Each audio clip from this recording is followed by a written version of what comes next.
So is mine. What's Mike going on, is Bruce? hot. Wait, What? Mike. Hello? Mike. Hello? Mike. Is Mike this thing check. on? Is this thing on? Mike. Tom Brenneman didn't know that. Okay, well, we That's how started there. today. Okay, yeah. Don't be Tom Brenneman. There's our lesson of the day for you young folks out there. Don't do that. Not good. That's how we start our show. MJ, how are you, man? I'm very good. I'm at school. I'm very busy doing all of my jobs. I now have 6 jobs on campus, so I am going to die this semester. But it's okay. Not go that far. You're not gonna die. Well, no, I'm just not really gonna sleep. But I don't do that anyway, so it's not really a problem. You're building character. What was that, Bruce? I heard something. I'm building character. Oh, you're building character. I'm proud of you. I'm building character. So let's see. First of all, I'll give you the chance to brag. Brag about your betting success last night. Oh, fair. Well, real quick, guys, welcome to another Third Down Thursday with MJ Introduction. and myself. I'm sorry. I was like, oh yeah, introduction. We should probably do that. Yeah, intro. Whatever. Another amazing week of sports go by. Training camps open, full pads. I mean, they've been open, but we have full pad action going on now. Yep. The Cubs are still playing well. If they maintain a 500 winning percentage, they should be fine. Yep. Make the playoffs. White Sox are hot. Your Athletics tearing shit up. Yes, sir. Packers. We got to talk a little bit about the Packers too. With Brett Favre, with what Brett Favre said about Aaron Rodgers. Yes, we are going to go down this road again. Beep beep, baby. Beep beep. I see how it is, Bruce. I actually want to talk about Nick Foolsgold and the Trubisky. All right. So anyway. Also, I'll bring this up with Ryan, but I really want to hear him rant about Fernando Tatis. Yes, 100%. That's the first question I'm asking him. Well played, sir. Okay. These unwritten rules are absolute garbage. Anyway, we'll go into that later. Hey, yeah, we'll get into that later. Yeah, fair. But first, your betting success. Yesterday, I had the forethought to go and have a little fun and play some money down on the Dallas Mavericks. Okay. And I look like Luka Doncic. I'm gonna tell you right now, he might be my favorite basketball player in the NBA right now. Yeah. No one on the Chicago Bulls? Draft lottery tonight. It's okay, Bruce. I had to. LaMelo Ball? It's fine. God, no. Please, no. No? Like, he's talented, but I don't. No. You don't want LeVar Ball coming to Chicago? No. That's Weird. that's just the. No, I'm good. Weird. I don't need the sideshow coming. I don't need any of that. Anyway. So the Mavericks. I placed a few dollars and cents. I took my pennies and I was like, you know what? Let's see what we can do with these few pennies, putting them on the money line for the Dallas Mavericks, and they came through in flying colors. And I actually think that the favorites, to many experts, might be in trouble. Really? You think the reigning Finals MVP, Paul George, who can't do anything worth anything in the playoffs, Patrick Beverley, who can't do anything worth anything in the playoffs, and then the sixth man of the year really aren't going to win against the best player in basketball right now? Ooh. The best player in basketball right now might be Damian Lillard. But I wanted to say that just to see if you would react. Oh, fair. No, I don't think Luka is the best player in He's basketball. number 2. But that might be true. The best player in the bubble right now. Because Devin Booker was playing some solid basketball, too. Yeah, but he gone. But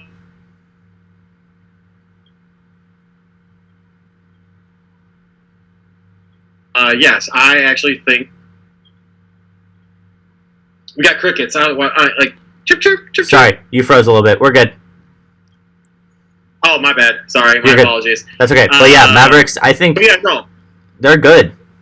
They're very good. They got, what they have with Kristaps and with Luka is very special. They have the best three-point shooter in the game right now because his brother is not in the bubble, and that would be Seth Curry. So they've got a very good team there. And they're just as deep as the Clippers. They just don't have the names that the Clippers have. I agree, and it's amazing to me how much you see. What the hell? I'm sorry. LeBron James was warming up on the TV over here, and I don't know what the heck he was doing. Anyway, that's the reaction I have when I see LeBron touch a basketball. Ooh. He might be the best basketball player of your generation, though. I thought you were going to say all time, and I was going to get really concerned for you. No, we all know. We've had this discussion. That's why I was concerned. But you said of my generation, right. So I'll accept that. All right, let's steer this car over here. Back to the topic at hand. Yes. I actually like I was saying to end with the conversation and to what we were talking about. I made some pretty deep. So I turned my pennies into dimes. So let's just put it that way. With my bets on the Mavericks, so it worked out. Okay, I see. It worked out. Yeah. So we don't need to tell the public what my endeavors in betting ended up resorting to. No, that's why we talk about the specifics before we go live. Oh, that's true. Again, knowing when you're live, folks. Anyway, so you seem to be very interested with the two below-average quarterbacks that the Chicago Bears have on their roster. Feel free. If you're going to bring up Brett Favre and Aaron Rodgers later, then yes, we're going to start going down this road. So, you seem to be very passionate about discussing this tonight, so go for it. I'm just going to sit here and listen. So, I don't know how many people have actually been researching, and because it's very limited right now, with the amount of accessibility for any of the writers to see anything, because they have a very strict area in which they can go around at Hallis Hall and Walter Payton Center. Yeah. So today, from my understanding, Jeff Dickerson actually reported that the Bears were on the far field, and so that far field is about 100 yards away from where all the beat writers and where anybody is. Yeah. That said, from everything that I've been reading, everything that I've been seeing, I'm liking Trubisky to win this battle, but I don't think that. I'm sorry, Truthbisky. I'm thinking, but I won't lie. I'm very impartial to Trubisky. There's a reason why, though. And I want to, because I know that I'm going to have my buddies that see this, watch this, whatever, kind of give me crap for it. And I understand the reason why. Trubisky has played garbage football aside from 2018. I will say 2018 was actually a good year. It was a C. It was a C. I would say C+ year. Yeah. And if you get a C+ year from your quarterback with that defense, you're fine. True. Anyway, I digress. But what I was going to say, though, was I think you need to stop trying to put Band-Aids on a situation, i.e. fool's gold. That's the Band-Aid right now. I see you. In that quarterback position. Trubisky, let him. They already denied his contract, so who gives a crap? It is what it is. Start him this year. He'll end up getting a chance to start. If he does not play well, bye. You're done. Yeah. It is what it is. Do what you can. Pace might be gone too. Let's not rule that question out or that thought process out either. But that's a conversation for a different time. Let's continue this conversation about Trubisky. I actually do think that he's going to end up winning this quarterback battle. Okay. I think that Matt Nagy not being the person to correct his mechanics, I think that kind of bothers Matt Nagy. Again, that was something I heard about Jeff Dickerson addressing. The one thing I did notice today, too, I listened to Matt Nagy's press conference, and I love this. The questions that were asked about Trubisky were very flat, not flattering, but they were trying to persuade Nagy to say, "Yeah, Mitch looked good. Mitch is doing well. Mitch is this." But he didn't feed into it. He was very, he was very middle of the road about it, which was awesome because you do want to see that in a situation that they're in right now as a coach. Right. That said, he did talk crap about how Trubisky they were in goal line drills. They were on the 1st and 1 at the 1 yard line, and he takes a sack. He runs out of bounds. I don't know if you heard about this, MJ. No, I haven't. I don't follow the Bears. The guy ran out of bounds on 1st and 1 at the goal line. He runs out of bounds and takes a sack. Just like it's a practice, dude. Like, and not only that, but you're a professional football player. You've played quarterback at least, we'll say, what, 3? This was his 3rd year on the Bears, 2 years, 4 years of college. Yeah, 4 years of college. At least, we'll say 7 years. Right, minimum 7 years. Minimum 7 years. You've played quarterback minimum 7 years, and you got to know that when you are in a goal line situation and you run a bootleg or something like of that nature, or you run a flood right or something like that, you need to throw the damn ball out of bounds. Just throw it out of bounds, man. Just throw it out of bounds. The only football experience I have as a quarterback is playing my turkey bowl every Thanksgiving morning with my friends, and I know that when you're at 1st and goal, or any time on the goal line, unless it's 4th down, you throw the ball away. You don't take a sack. That is intuitively obvious to the most casual observer. So, That's why Trubisky should not be the quarterback. Well, what's it going to say, though, about that front office if he ends up not being the quarterback, though? Because I think there's that's exactly the reason that they drafted Nick Foles. They're not drafted, traded. Traded for him. Traded for him, yes. I honestly, I don't think Foles is going to start. I think I think he's Nick Foles gold. So how long of a leash do you give Trubisky? Good question. That's actually a really good question. 2 games, 4 games? 4. I would say 4, but hold on, let me pull up the Bears schedule. That is a good point. All right, so you got the Lions first. I think that's a W. Probably. They're a mess. Then you got the Giants. I think that's a W. And then after that you have the Falcons. That's a loss. That could be a loss. And then after that you have the Colts. That's probably a loss. Plus you're 2-2. Yeah, but in that division, 2-2 isn't going to cut it. True, and that's not inaccurate. And then you have the Buccaneers coming to town on week 5, and that's a loss. So yeah, I mean, and I think I do think Nick Foles makes them a little bit better because I think he's smarter. The talent level is probably the same, but I think Nick Foles, if you're looking at, like you said, you want a C+ year out of your quarterback. I think Nick Foles gives them a better chance for that because they are going to inherently play more conservative with Nick Foles because he doesn't have the speed or the arm strength, but you don't need that on that team. You need somebody reliable.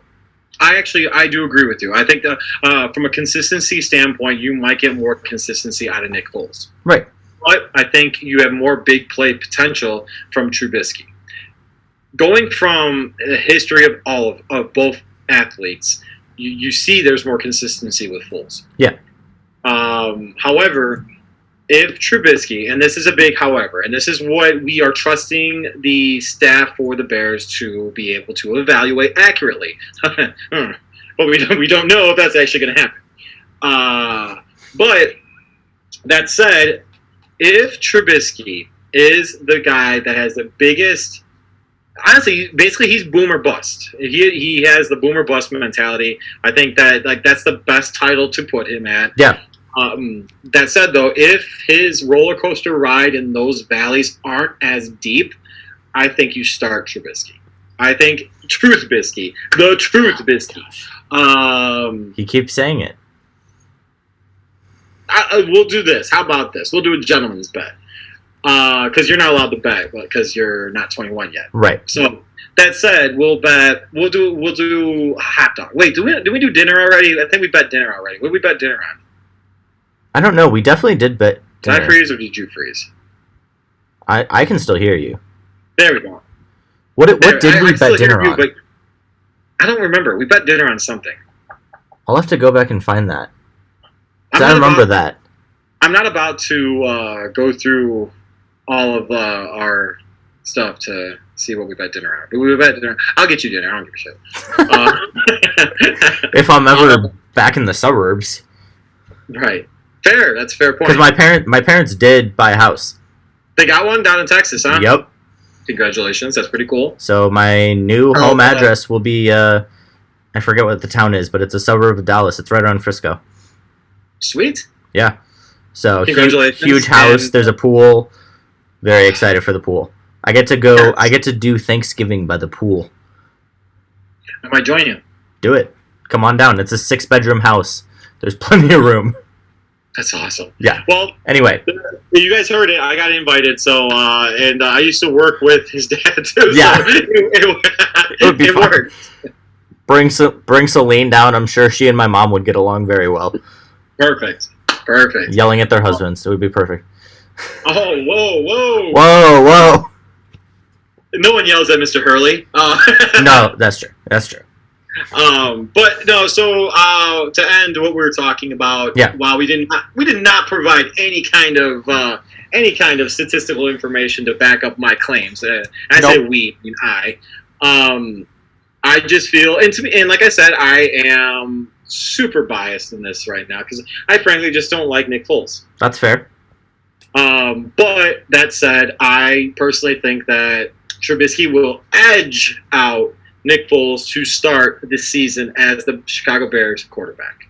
So, when do you think Trubisky will make it the whole season?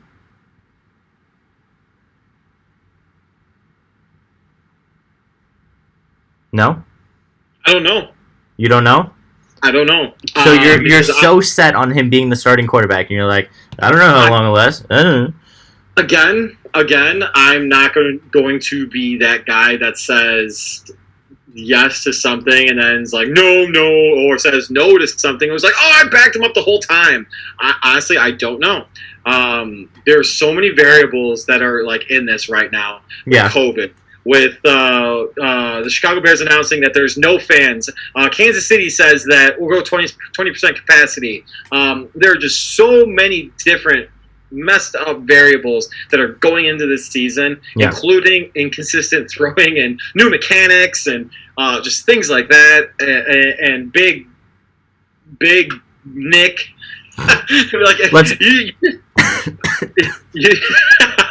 You just don't know. You don't know. And I'm not at a point where I feel confident enough to be like, yes, Trubisky is going to start the whole season.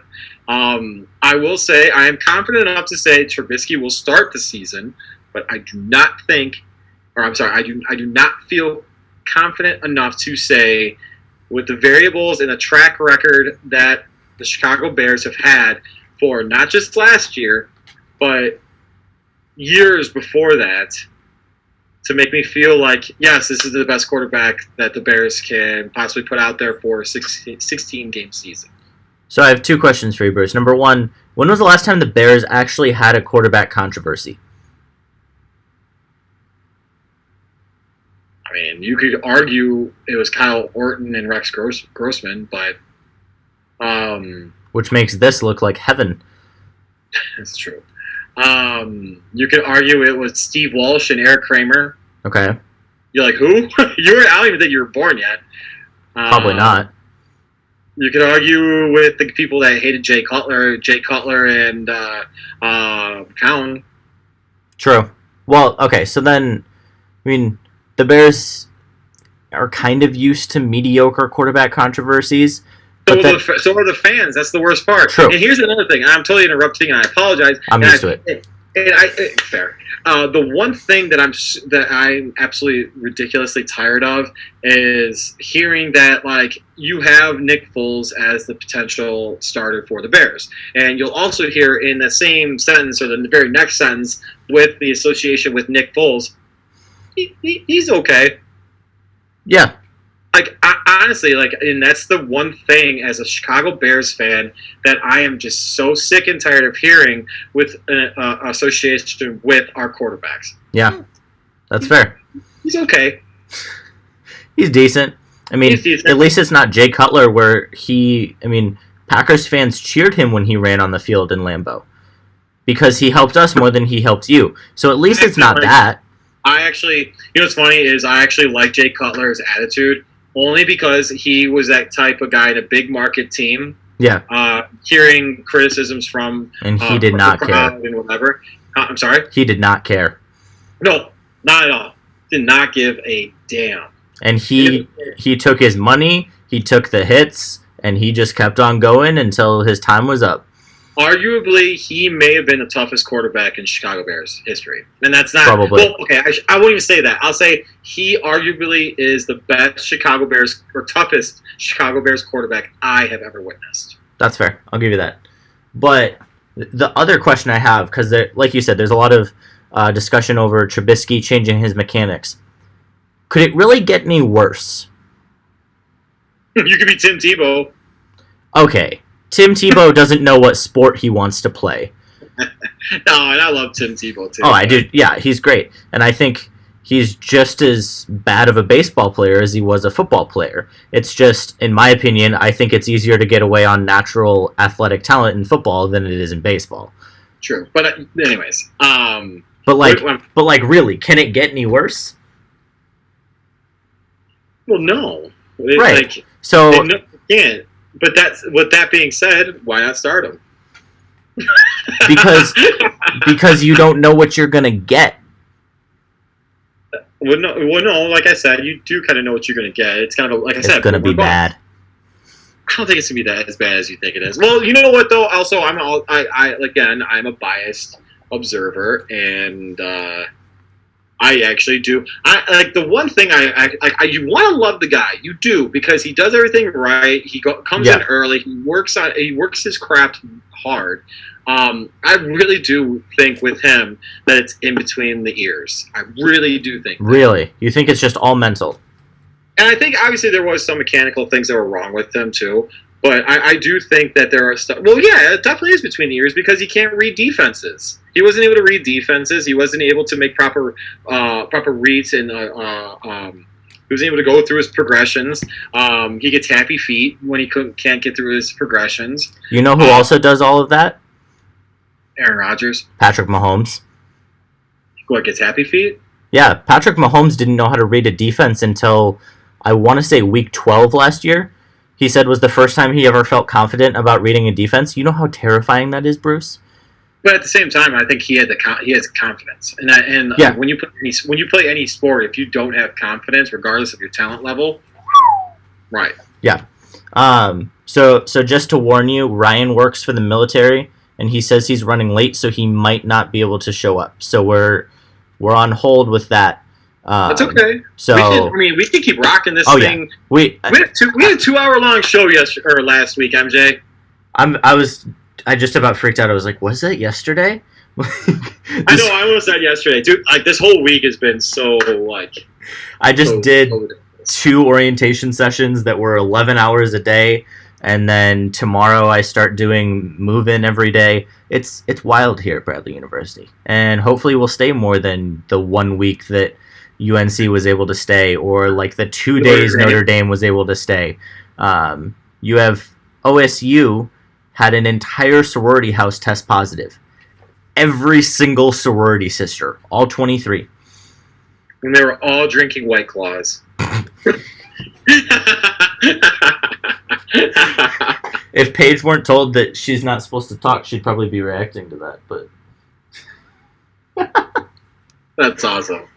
Anyway, we're totally off the cuff tonight, guys. We're totally off. It's fine. If Ryan has the Zoom invite, he says he's dialing in. Oh, wow. Never mind. We got prepared to go wild. Hey, well, that's usually how it works with our with anything that we do, dude. Yeah. Let's see. What do we want to talk about until he shows up? Here. You can go on your. I made fun of the Bears enough. You can go on your thing until he shows up. He's frozen. No. I don't see Aaron Rodgers. The only reason why Aaron Rodgers would ever join the Chicago Bears was if the Packers legitimately, and mind you, this is money talk to and whatever, is if the Packers legitimately feel Jordan Love is the next, for sure, quarterback to start. And they want him because, and excuse me, it's smart for them to do it at the end of the day, just because of the sheer fact that, was he 36? 35? Yeah, he'll be 36 by the end of the season. Well, I mean, it's very rare that you get a quarterback of Tom Brady-esque, unable to age ism. Right. So that said, I don't think that Aaron Rodgers is going to be on the Chicago Bears unless there is some ridiculous falling out with the Packers. And to be honest with you, the in the division, the only team that I could see him potentially playing, actually, the only team I could potentially see him playing for in our division, and I say our as in like a fan, the same division, would be the Bears because or the Lions because Stafford's getting a little up there in age, I think. Too. Or the Vikings because Kirk Cousins sucks. Yeah, but they're locked in on him though. That's the thing. Okay, so were the Jaguars and Nick Foles. They got rid of him real quick. That's a good point, but I think I don't think the contract was as because if you remember Kirk Cousins when he got signed, he was one of the largest deals. Not anymore, but yeah. Which was ridiculous. I can remember when he got drafted to the Washington football team. There you go. With RG3 that year, and my first initial thought was like, "What the hell are they doing?" Right. But yeah. Oh, there's Ryan. Connecting audio. Ryan, what's up, brother? Oh shit. There we go. Yeah, there it is. Hey, Ryan. You guys, am I coming through the computer or through the speaker? I don't know, but that was probably one of the best introductions to somebody jumping on with us ever. Aw, shit. Does it sound all right? Yeah, it sounds good to me. Hold on. Let me check. Shit again. See, Bruce, this is why I love Ryan. Good dude right there. You can already tell. Speakers. You can already think we're good. Wonderful. Ryan, how are you doing? I'm doing great. How you both doing? I'm doing fantastic. No complaints here. No complaints here, man. Living the dream every day. So, Ryan, I mean, I've had you on my podcast, so you and I know each other. If you can introduce yourself a little bit to Bruce and everybody else, tell us a little bit about yourself real quick. Well, Coach, I'm a former baseball player myself. The only problem is I sucked at it, so I had to figure out a way to stay involved with the game. I sucked so bad I got cut from my college club team at Penn State. And while I was there, I was fortunate enough to have a couple professors in economics who I really enjoyed. One of whom, Daniel Goldstein, would often use baseball in his probability problems. And I was like, boom, this is my way in. I'm good at this stuff. Oh, yeah. I love baseball. This is how I'm going to stay involved. And it took a while before I figured out exactly how I was going to stay involved. But fortunately for me, unfortunately for Phillies fans, Cliff Lee in 2012 went 6-9. However, the rest of his numbers were very Cliff Lee-esque. In fact, I discovered that season he became the first pitcher with at least 200 strikeouts and fewer than 30 walks in a season since Cy Young in 1905. Oh, my God. So I'm trying to call into all these Philly radio stations and everything. I'm trying to tell all the talking heads on the stations that, hey, Cliff Lee's not done. Here's the deal. And as soon as you start talking numbers on the radio, they hang up on you. Now, the irony is all I do now is talk numbers on the radio, including on some of those very shows I used to try to call into. From that, I was trying to figure out a way how I was going to disseminate this information. I came up with the idea of a Twitter account thinking like, hey, 50 people might enjoy this stuff.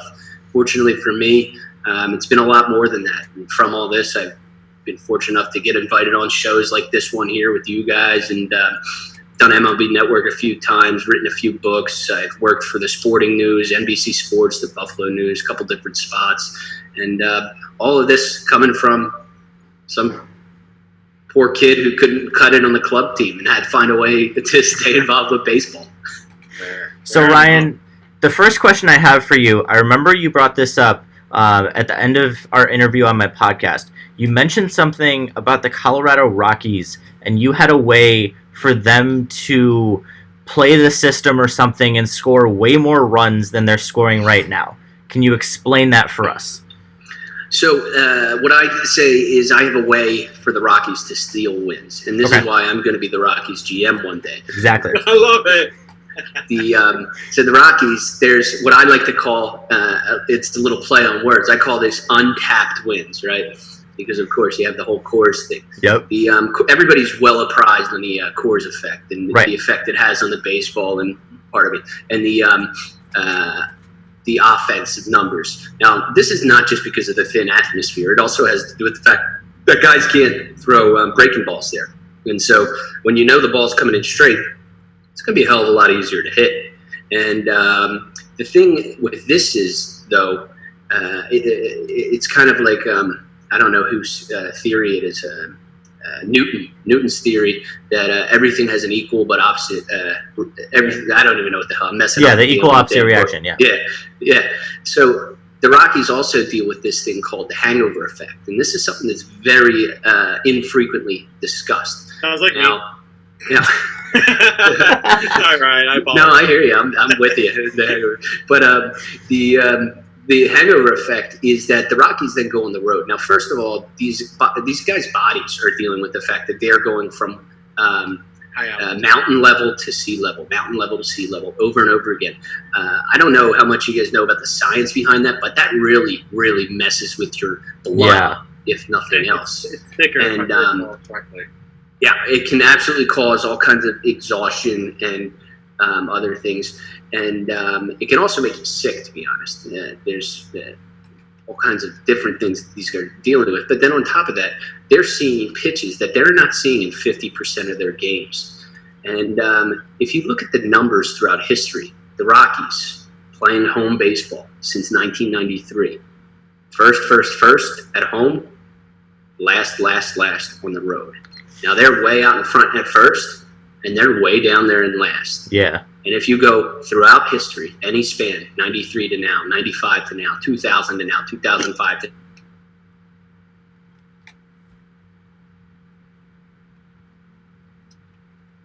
now, that holds true. One of two things must be true here. Either the hangover effect is real, and its effect is massive, maybe not quite to the degree that the Coors effect has on offense, but the effect is so massive that I would contend that playing in Colorado is no more of a home field advantage than playing at Yankee Stadium.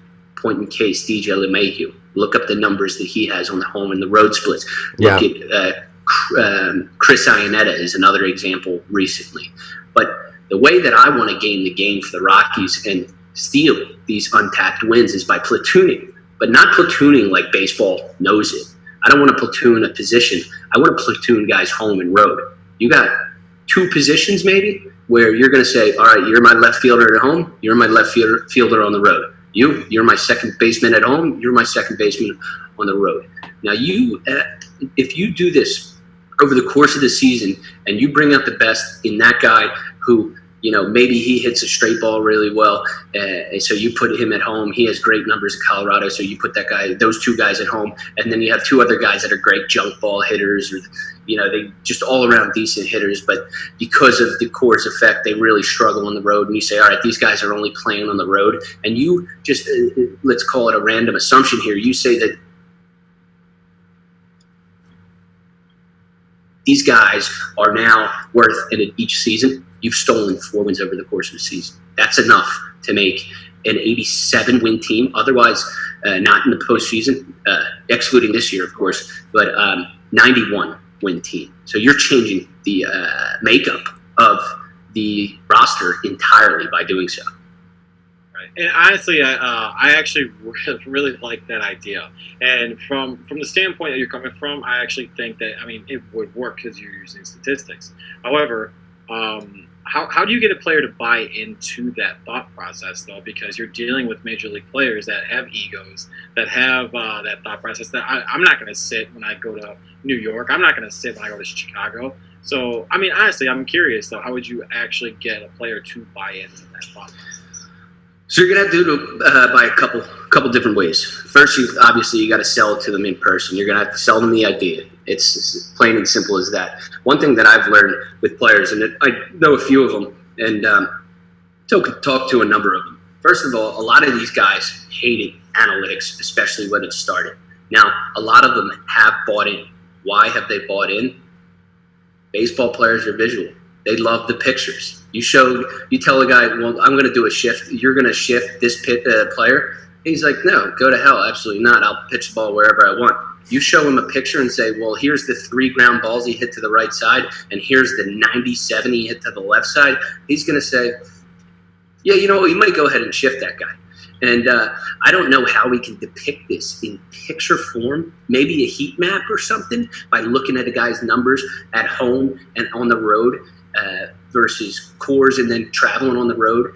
And then a guy who maybe it comes in as a free agent and look at his numbers everywhere but Coors and show how he could maintain that heat map throughout the course of the season.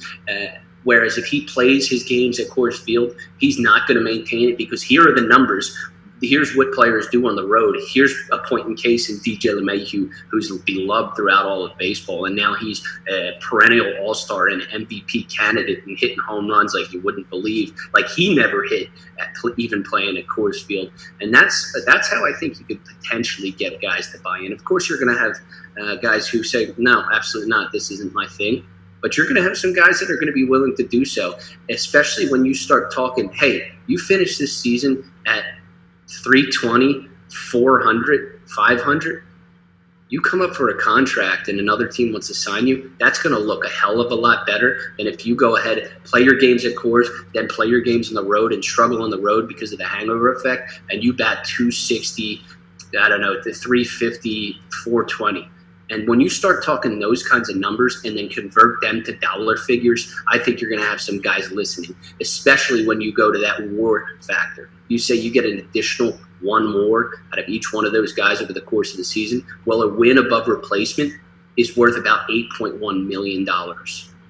When you start talking numbers, you start talking dollar figures, you might start having some guys buy in. Yeah, that $8.1 million, that's a picture I think those players could buy into. That's a picture I'd buy into. I was going to say, I would take it right now. So, Ryan, I'd also like to brag for you because Ryan said, I know a couple of players. Ryan, you do player ballots for the Hall of Fame every year. You know so many players. Bruce, this guy, Ryan, explain to Bruce a little bit what you've done with the player ballots because you definitely undersell yourself, which I appreciate. You're a humble guy, and I appreciate that. But, brag a little bit about yourself. Tell us about those ballots because I think that's something Bruce would be very interested in, and then we can dive into a little bit of that. Well, as much as I would like to claim the idea as my own, it actually comes from a conversation that I had with the great Kevin Euclid once. Him and I were talking about the Hall of Fame and the way that the voting is flawed and everything. And him and I both probably had a few adult beverages. And we're saying that, players should have a vote, right?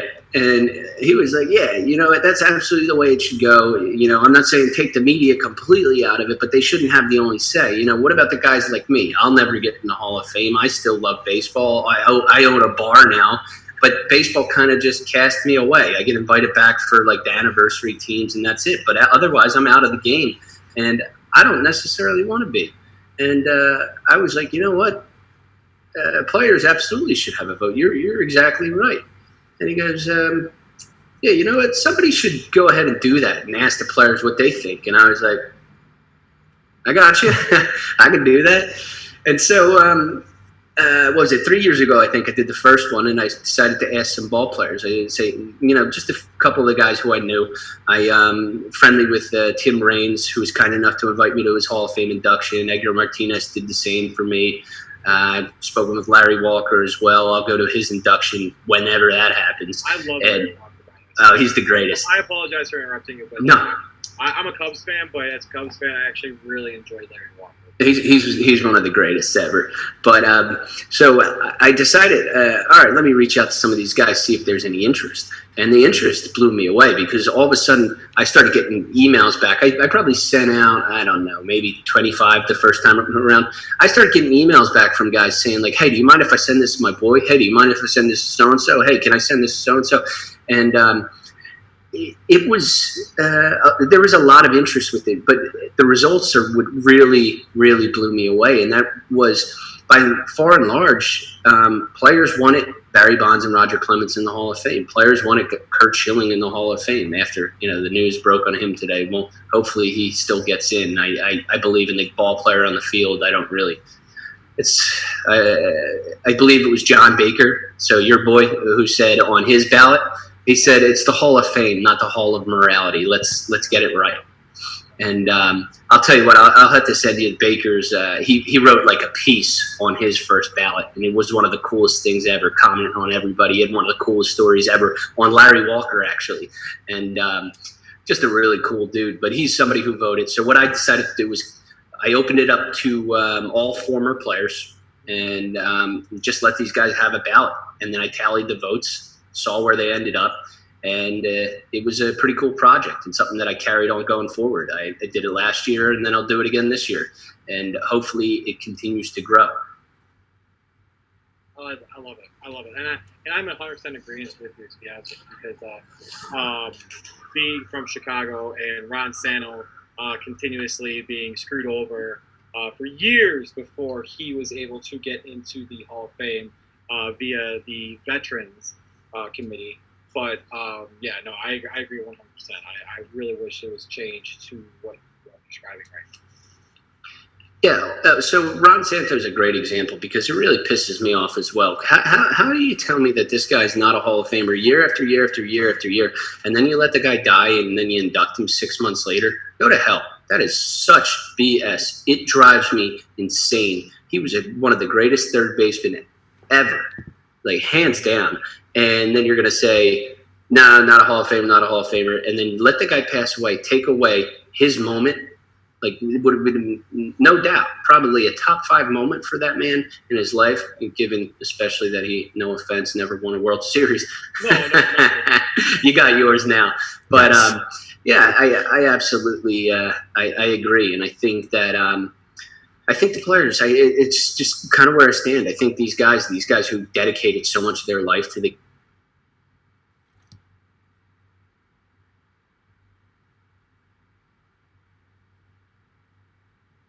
for 10 years, that doesn't mean that you are you rate, as I would say, in military terms, right?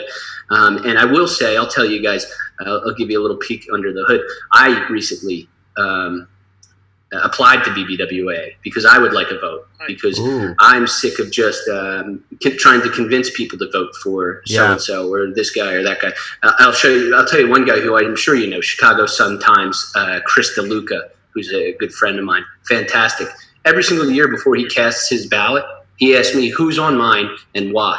He's somebody who changed his mind on Tim Raines, on Edgar Martinez, on Larry Walker, on a number of different guys, because what he says is I sold them on them. And to me, that's like, I take that as an honor, right? Yeah. And I would like to be in the position where that I'm not just trying to influence these guys as an outsider, but as a peer. And so I applied to BBWAA. I applied a dozen times without getting a response. I finally got a response. I was told to then apply somewhere through a chapter, and I applied through the chapter. Okay. And when I did, they asked me 3 questions, one of which was, is baseball your main source of income? And I said, no, it's not. And I was rejected on the basis that baseball is not my main source of income. I've submitted a rebuttal because I said, now this is not the case, but I used a hypothetical in the case. I said, well, what if I had received a large inheritance and baseball wasn't my main source of income? What if I was independently wealthy and baseball wasn't my main source of income? This makes no sense to me. And of course, they're just going to kick it back and say that it's not your main job or whatever, which is BS, because I do have a 40-hour a week job, but I'm done every day at 2:30. I go to work at 6:30. I'm done at 2:30, and then I'm covering baseball for 10 hours. Yeah. So yeah, it's my main job. It doesn't pay me that well. I used to work for, like I said, NBC Sports, The Sporting News, Buffalo News. I quit all those jobs because I was so sick of writing for outlets that, and no offense to any of you guys if you ever wrote or written for any of them, but I was so sick of writing for outlets that were publishing what I consider deep thought pieces, analytical pieces, with their banner, and then the very next piece is so-and-so tweeted this, or so-and-so unfollowed this guy on Instagram, or just so-and-so said this bad word or whatever, and he should be banned from baseball because he said a slur or something, and it's just utter ridiculousness. And the other thing that I really, really despised when I was writing for Sporting News specifically was their stories, for the most part, would come out, and then I could read that story on NBC, I could read it on CBS, I could read it on Fox, I could read it on Sports Illustrated. I hated seeing stories that I could get anywhere. I wanted everything to be like the way that I do it, where it's unique. This is not something that you're going to see on Sporting News, on Sports Illustrated, on CBS. The way that I do things is, hey, Walter Johnson probably threw 88 miles an hour. Here's why. Nobody's writing that. It's numbers, dude. And I respect that. You cannot argue with facts. And unfortunately,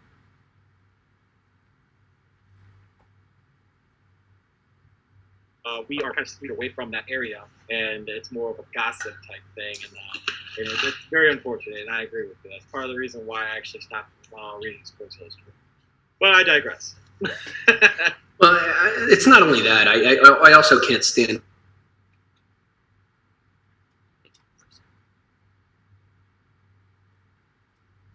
the media's full of snake. I've seen, I hate to use the same analogy again, but I've seen under the hood with some of these guys, and some are just utter scumbags, and some are great guys, don't get me wrong. Jason Stark, one of the greatest guys ever. Absolutely awesome. Such a good dude. But then for every Jason Stark, I'm not going to name names because I don't want to throw anybody on the bus, but there are some really, really shitty people in baseball, and part of my mouth. Sorry, guys. No, you're fine. Bruce swears all the time. You're fine. But I drink beer while I'm talking to people about. Well, if I had I known, I probably would have been too. I guess I forgot. It's been a while, but it just it's frustrating to me. And one thing that I often get from players, that I hear from players, that frustrates these guys is that they say, these guys' job is to tear apart my life.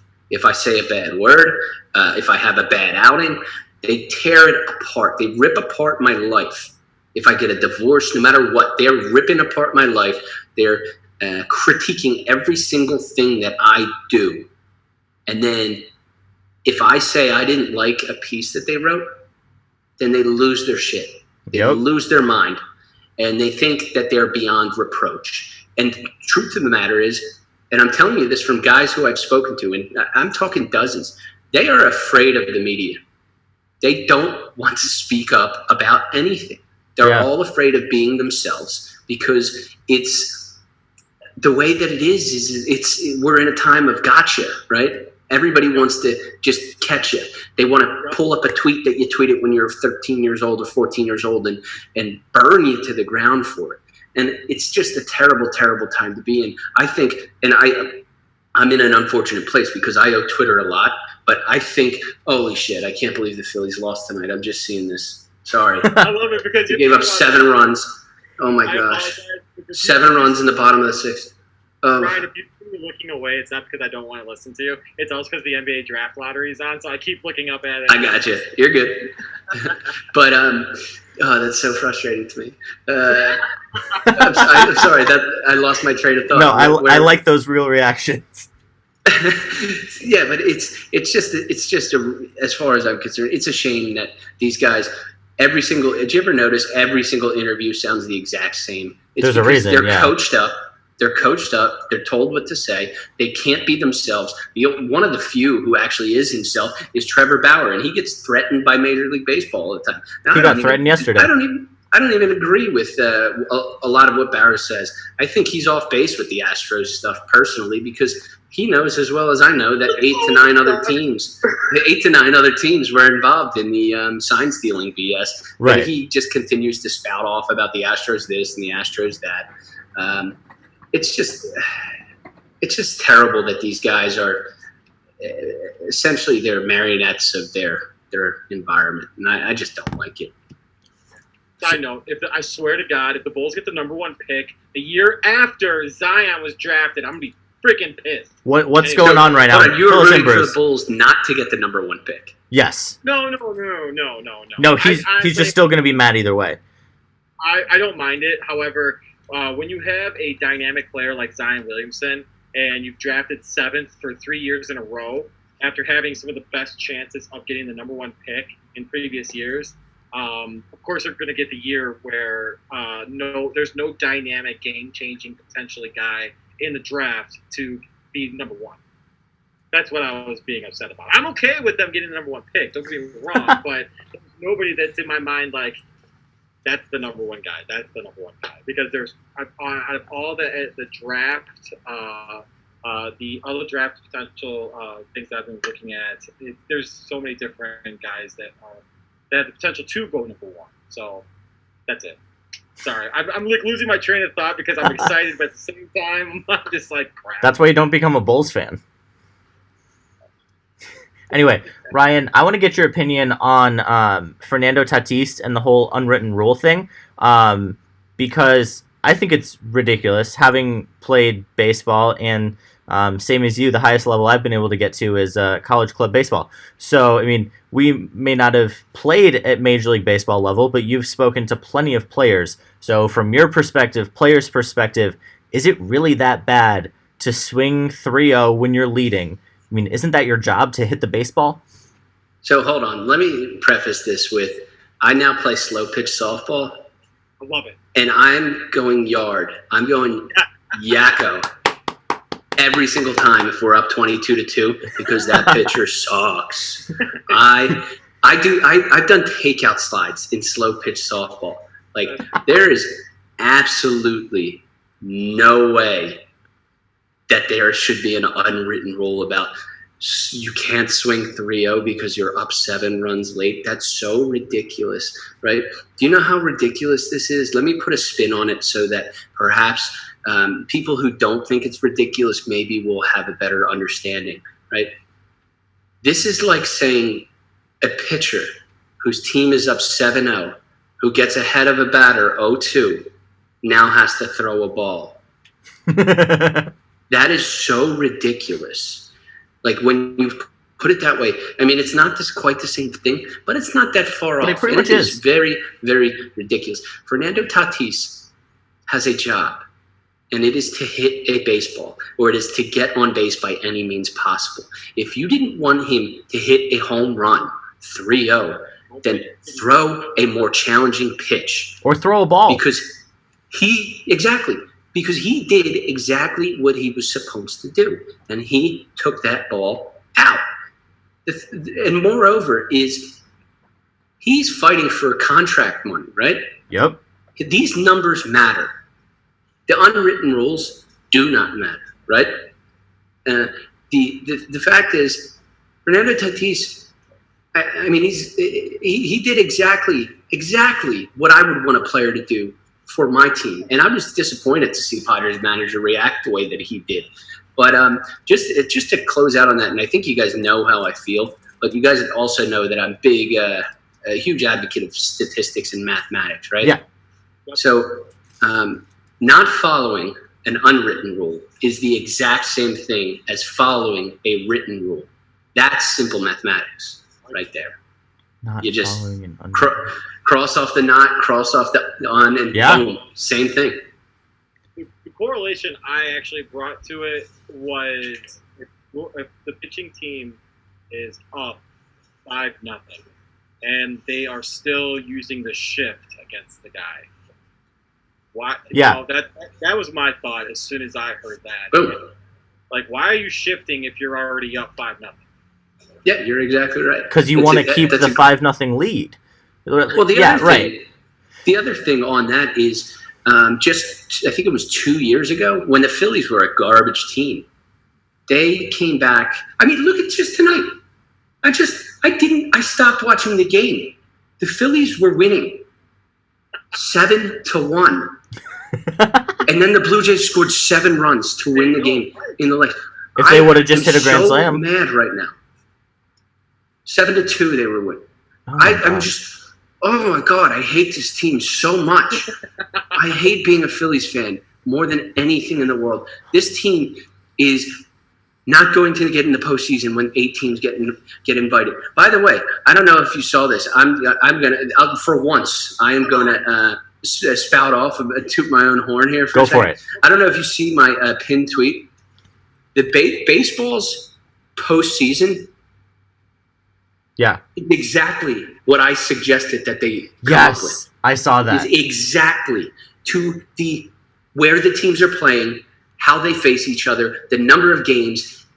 Everything is the exact same way that I put it out there. And I had from a friend of mine who works in the front office, very close with the owner and the GM, who claims to me that Manfred has people scoping out my Twitter and may have poached my postseason idea. I don't know how true it is, but I'm telling you, read what I wrote in September. Read what I wrote in September and tell me that that's not the exact same plan that MLB just instituted. Because if you tell me that, you're a liar. Ryan, what's your Twitter handle?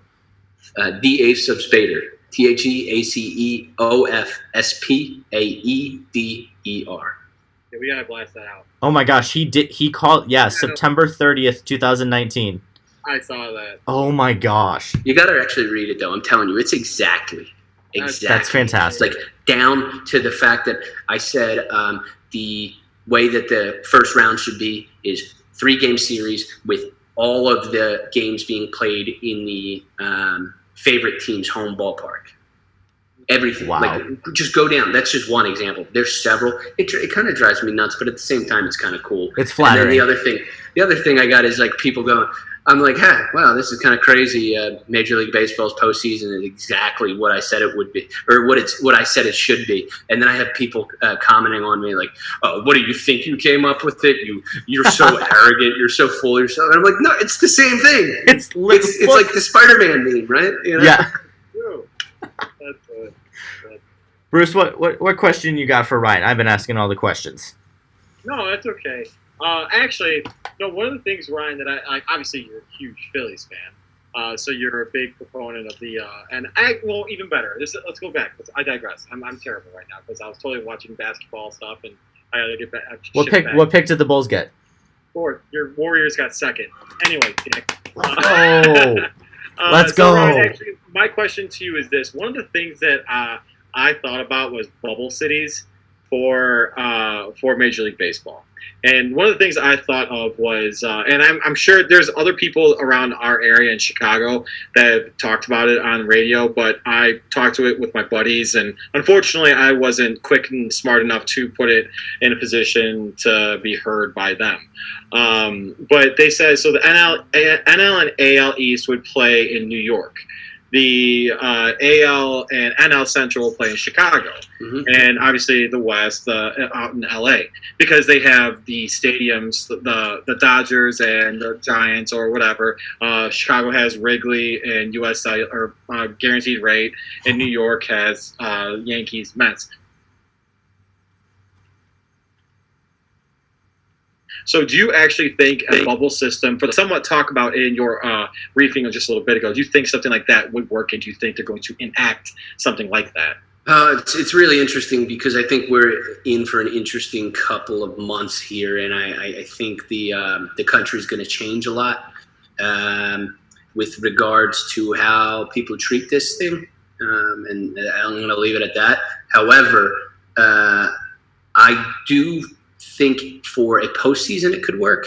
I do not think it could work for the regular season because in the scenario in which you mentioned, and I've heard that several times, the scenario in which you mentioned would be extremely difficult because just the quality of teams playing each other. And baseball is just meant to be, you've got you're at least facing all the teams in your league. And I just didn't see how it would work. It's going to be really interesting to see how I see your Bears fan cave there. It's going to be really interesting to see how the NFL is going to go about this. It's going to be difficult, I would imagine. But I think for the postseason, it is something that's doable. However, it's kind of like going backwards, right? You would have thought that they would want to be more careful during the regular season, like early on especially. And hopefully by the postseason, this is something that is sort of an afterthought. I really hope, pardon me, No worries. Maybe it's a fantasy of mine, but I really hope we're seeing fans by the time the postseason rolls around. But who knows? Remains to be seen. Yep. Great. Yeah. So, Ryan, last question. I want to toot my own A's horn here. What do you think of the Oakland A's? They've been on fire so far. I got my A's jersey on. They're the second best team in baseball right now. What from your perspective, just personally, statistically, everything, what do you think about the Oakland A's? So hold on. First, I got to know whose jersey you got. Right now I have Dallas Braden on. Okay. So yeah, Braden's a good dude, man. Yeah, and then I also have the Kelly Green Matt Chapman. Okay, so with the A's, I'll tell you one thing, and I'm going to start with the disappointment. And that's been Matt Olson, because I had Matt Olson pegged as my 20 home run guy this season. Yeah. And let me see what he's at. He's still got 8, so he's got a good chance, but he's only batting 165, and the numbers haven't really been there. Chapman, not really hitting as great as you'd expect with the glove. With him, never slumps, and he's slugging pretty well. Mm-hmm. The team, to me, on the whole, this is like a classic Oakland Athletics team in that there is there's nobody that you give like the brunt of the credit to here. Right. It's just a bunch of dudes who are gritty ball players. I mean, you got even Soria there, who seems like it says he's only 36 here, but he has to be older. I kind of feel like he's been pitching for 40 years. I know. And then of course they've got I'm not positive off the top of my head, but I think they probably got the best bullpen in baseball. They have to. And that's just the way that you've got to win games this year. I said in the beginning, I'm not sure if you saw any of the interviews that I did before the season, but we were going to see some really unique things with pitching this year. Yeah. I said we would see some teams doing a lot more teams using the opener thing, a lot more teams using their starters for only 4 innings, and then we'd even see teams stacking starters. And we've seen it with the Braves, where they go ahead and send out a starter for 3-4 innings and then send out another starter for 3-4 innings. Yeah. And one thing that has yet to be seen, and I don't know if it'll ever be seen, it was a theory by a gentleman whose name's escaping me at the moment, in the early 1990s, and that was to use a starting pitcher, all of the pitchers for just 3 innings. So 1, 2, 3, 4, 5, 6, 7, 8, 9. Next game, 1, 2, 3, 4, 5, 6, 7, 8, 9, and continually just go through this cycle. And very interesting, because then every guy ends up throwing about 93, 96 innings over the course of a season, which is a heavy load for a reliever. But when you can anticipate when you're going to the games, it's really not. Yeah. But with the Oakland A's, just to get back to your question, I've been really impressed, because their superstars haven't been superstars like you'd expect, and they're still winning baseball games. So if you get Matt Chapman and Matt Olson to start being Matt and Matt again, you're going to have to look out, because this team's absolutely going to be dangerous if they're not dangerous already.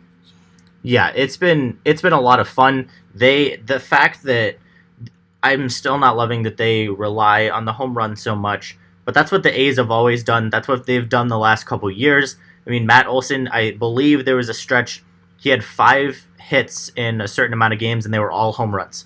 And that was the only thing he could do. Right now, he's your classic 3-outcome guy, and that's what they need. I mean, he's a threat to hit a home run every time. So I agree with you. It's a very classic Oakland A's team. They probably still will choke in the playoffs, but I'm going to enjoy the ride as long as I can take them. So how about, I didn't realize Robbie Grossman was having the season that he's having. Those numbers are ridiculous. Yeah, I still don't understand that. And he still hits like 6th or 7th in our lineup.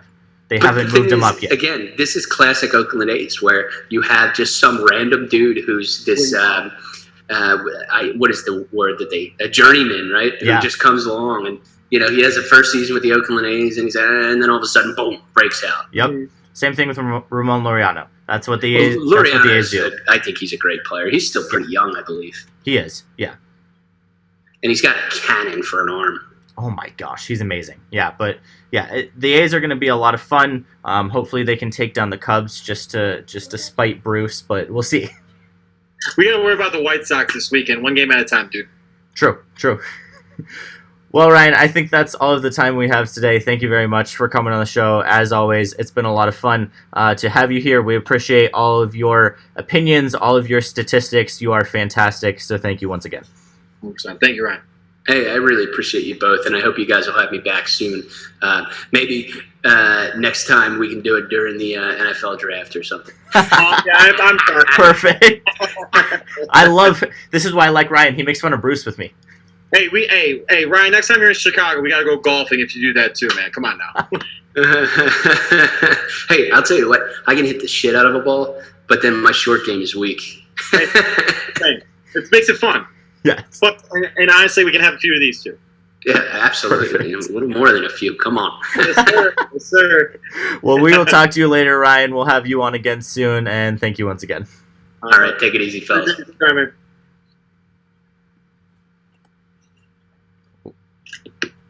Perfect.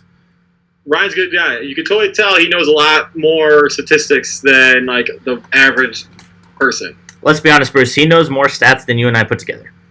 Oh, easy. I mean, I'll be honest with you. You know more stats than I do. Right.